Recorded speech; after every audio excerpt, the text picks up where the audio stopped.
অনেক ক্লান্ত আমি।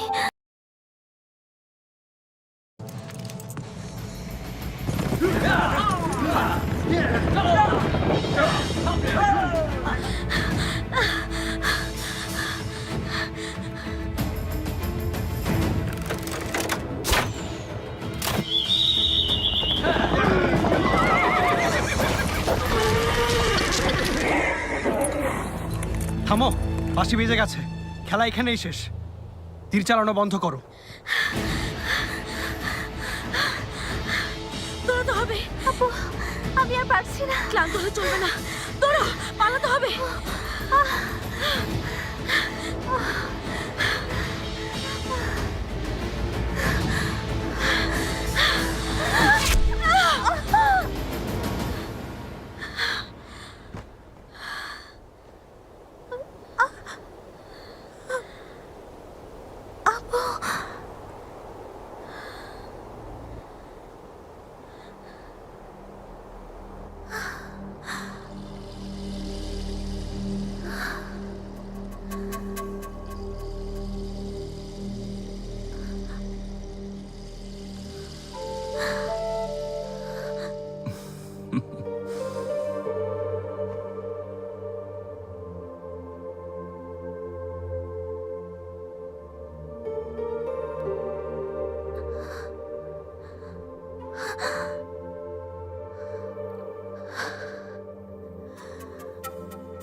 অনেক ক্লান্ত আমি।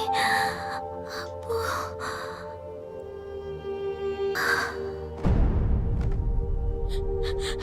এলো কেসে?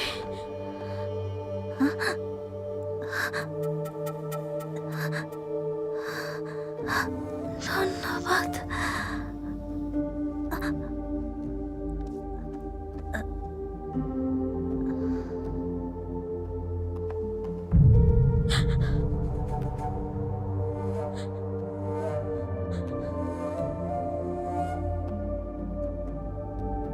ইউএন হুয়াই, দেখো কত লোকের প্রাণ গিয়েছে। মানুষের প্রাণ নেয় কি তোমার কাছে মজার খেলা? কি অদ্ভুত ফলাফল দেখো। ইউএনইউ এখানে নেই, অথচ একমাত্র ওর নামের দাসীটাই এখনো বেঁচে আছে। ওকেও মরতে হবে, ও একটা অপরাধী।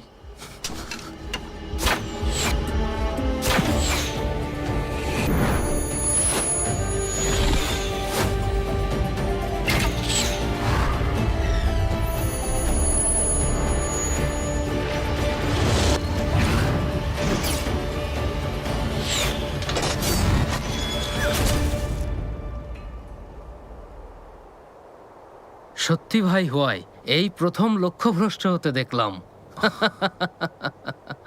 তুমি বেঁচে গেছো, বাকিটা এখন তোমার ভাগ্যের ওপর। এত কিছুর পরও বেঁচে থাকাটা অলৌকিক ব্যাপার। আচ্ছা প্রিন্স হুয়াই, এতগুলো সুন্দরী দাসীকে অযথাই হত্যা করলে। তোমার নিজের প্রাসাদে নিশ্চয়ই অনেক সুন্দরী আছে।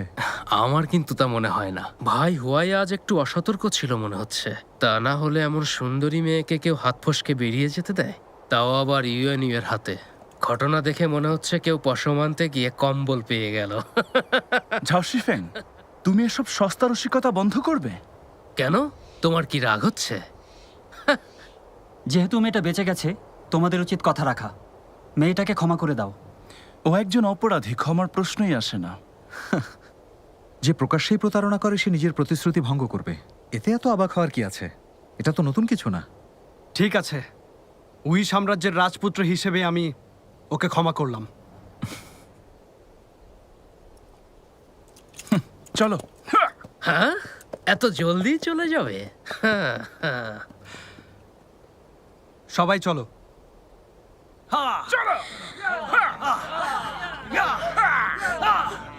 ফিরে চলো।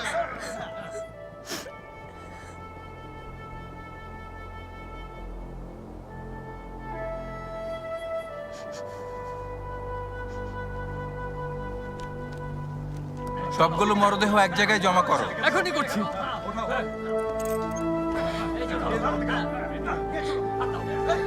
ছাড়ো বলছি ওঠো চলো চলো এসো চলো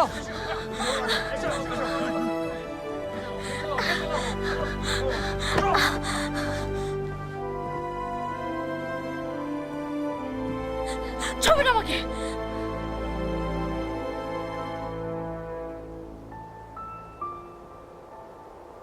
কাজটা নিশ্চিত ইউএনইউ এর। এই মেয়ে, তোমার নাম কি? যেদিন আর তোমাদের চেহারা দেখতে হবে না, সেদিন আমার নাম বলবো। ওঠো চলো। এর আগে কখনো দাসীদের এত রাগ দেখিনি। প্রিন্স ইয়ান শুন।